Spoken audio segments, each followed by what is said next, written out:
How's it going, guys? Welcome to this week's episode of The Link, brought to you by expforall.net. I'm Blake, and this week we've got a lot of Nintendo news in store for you guys. Nintendo just basically came out this week swinging with pre-E3 2018 news. We got a little PlayStation news to kick things off as well. Hope you guys enjoy it.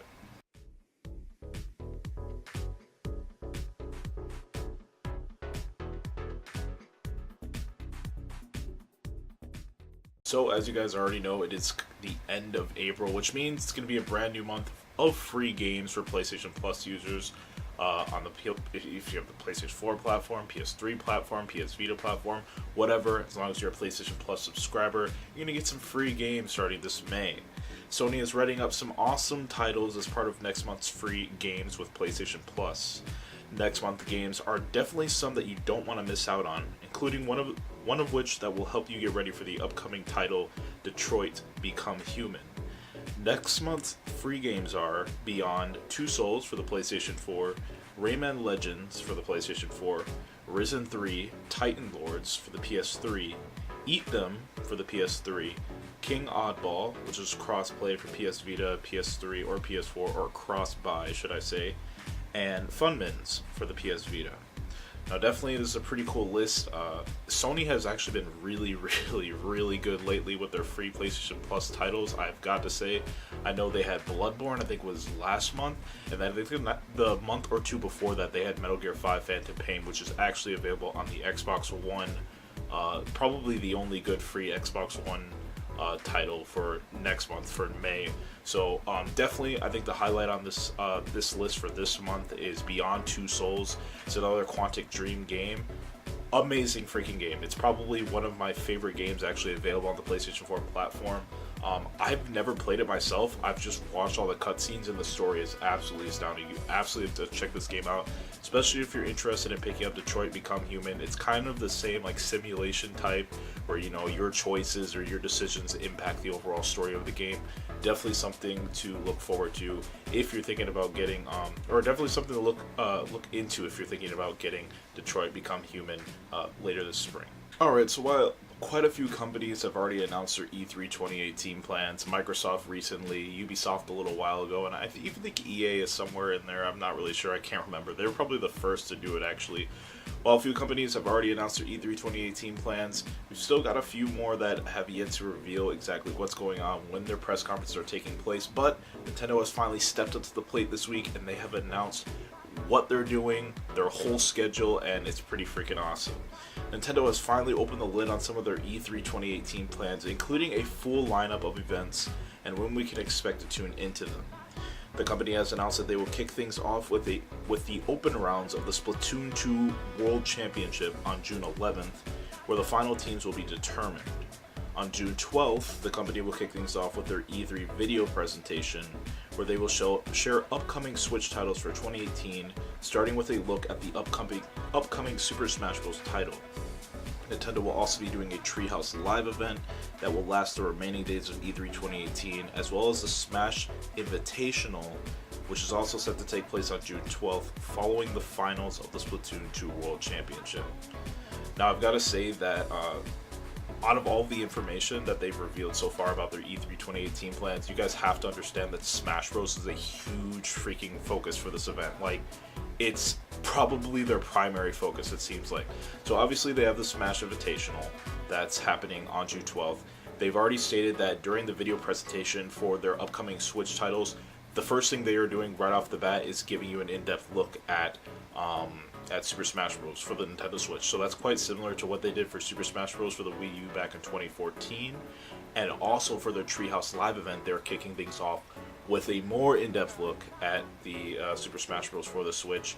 And then I believe after that, probably after day one, after Treehouse Live for day one concludes, I'm pretty sure that's when the Smash Bros. Invitational will take place. Something along those lines. I'm pretty sure we'll get an in-depth look at the game before the Invitational starts. But either way, all the rumors about like Nintendo's floor plan and everything are proving to be true. About like, the stuff that they're grabbing on the floor, advertising their new games. People have been saying that Super Smash Bros. For the Switch is going to be a huge focus, and that seems to be the case. I'm not really complaining. I know a lot of people are hoping for some Pokemon as well. I'm pretty sure they have some cool surprises up their sleeve, but definitely expect Super Smash Bros. For the Switch to be a huge focus for Nintendo at this year's E3. So one of the main things I'm actually looking forward to, Nintendo Switch related, to come out of E3, or in the past I suppose you could say, is news regarding the online functions for the Nintendo Switch.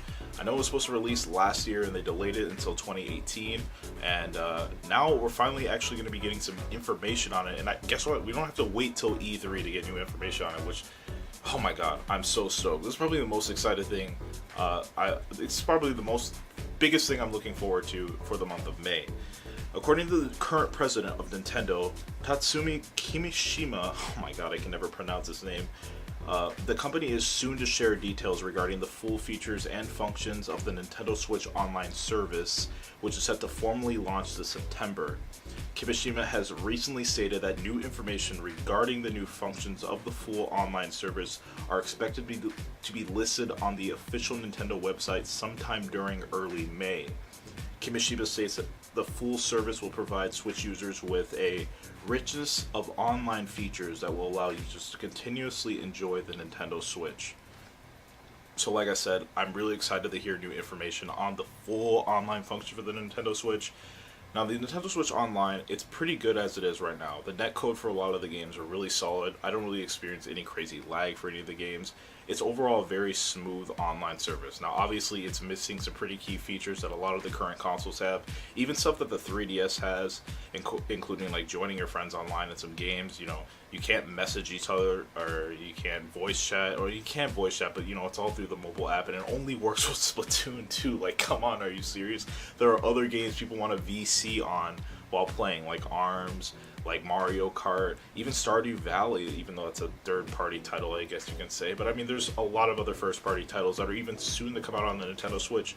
That'd be awesome to have, you know, more communication features so you could talk with your friends, all that kind of stuff. So hopefully Nintendo has something messaging or something voice chat related, or some more support for future and current Switch titles for their mobile app. Hopefully that's in the works. Early May, we could get this information as soon as next week, which really has me stoked. I can't wait to see what they have in store. Crossing my fingers for some messaging service of some sort that works through the actual Nintendo Switch itself, but I guess we'll have to wait and see what happens. Now, to close things out, how about some 3DS news? Some uplifting 3DS news. Yes, you know that system that you turn on and, like, you know, the top screen, you could adjust the slider and it's 3D? Yeah, you might have forgotten about it playing all that Nintendo Switch. Well, guess what? Nintendo 3DS is sticking around a little bit longer than we all thought, and dude, I'm not complaining at all. During Nintendo's recent financial briefing, the current president of Nintendo, Tatsumi Kimishima, once again I cannot get his name, has stated that the company plans to continue the support of the Nintendo 3DS system with new software they are currently readying to release in 2019 and beyond, indicating that the system will be around much longer than originally intended. Nintendo also revealed release windows for some of the upcoming first-party 3DS titles that they previously announced, such as Dead Heat Breakers, set to arrive this month, Sushi Strikers in June, Captain Toad Treasure Tracker in July, WarioWare Gold in August, the Luigi's Mansion remake later this year, and Mario and Luigi Bowser's Inside Story plus Bowser Jr.'s Journey for 2019. So that's only like, what, 4 or 5 titles, so it's not really that big of a deal. Yes, Nintendo is still making games for the Nintendo 3DS. I believe what they originally said was to 2018. Through 2018, I'm pretty sure that's what they said before, and now they're saying 2019 and beyond, which means we could see first-party support for the Nintendo 3DS at least until 2020. I'm assuming 2020 will kind of be the cutoff line. Like, at the end of 2020, they will probably stop making games for the system. I'm assuming they will make no more first-party titles for the Nintendo 3DS after 2020. I'm pretty sure they will shift their focus completely over to the Nintendo Switch. There's also been some rumors lately regarding a potential Nintendo, like a new Nintendo handheld that's, you know, not really related to the Switch at all. It's kind of its own thing. There's been like what do you call these things? I guess you could say patents yeah, I guess patents is the right word, but just kind of like drawing designs of this potential new handheld. They actually look pretty credible in my opinion, but I don't know. Personally, I feel like Nintendo's probably going to stick with it, just being the Switch only for quite a while. I think it works great as a handheld system and a console system, so they definitely have something good going here. I don't really think they need to go out of their way and make a dedicated handheld-only platform, but I guess we'll see what happens. I love the Nintendo 3DS to death. Honestly, I could probably play that system for like another 5 years at least, so I'm glad it's sticking around at least through 2019, and I'm really excited what they have in store. I know I could use a new Zelda on the platform. Honestly, I kind of wouldn't mind if they did another Pokemon on the platform as well, but I know all future Pokemon titles are going to be on the Switch. Mystery Dungeon. I could use one more Mystery Dungeon game on the 3DS, honestly. Another Mystery Dungeon game would be cool. Yeah, another Mystery Dungeon. I could use that. I'd be fine with that. Anyway, guys, this is going to do it for this week's episode of The Link, brought to you by expforall.net. As usual, you can check out all the other news we've written this week by visiting our official website, that's expforall.net. Follow us on social media as well. We got a Twitter at twitter.com/expforall. We're on Facebook as well at facebook.com/expforall. That's going to do it for me for this week. Once again, this is on a Sunday. I know last week we did Friday. All this Infinity War nonsense this week has had me distracted. I actually went to go see the movie yesterday. So yeah, I am having this up a little late. I've just been busy all week, all around in general. Next week's episode you can expect to be on a Friday. All these E3 things are starting to heat up, so expect for me to be doing a lot more videos. A lot of stuff that's not exactly the Link related, just a lot of more videos on the side during the regular work week, kind of pertaining to stuff E3 related as we quickly approach the month of June. May is basically here, so I'm hype, I'm ready. But until next week, you guys keep on gaming, and I'll see you guys in the next video. Take care, everybody.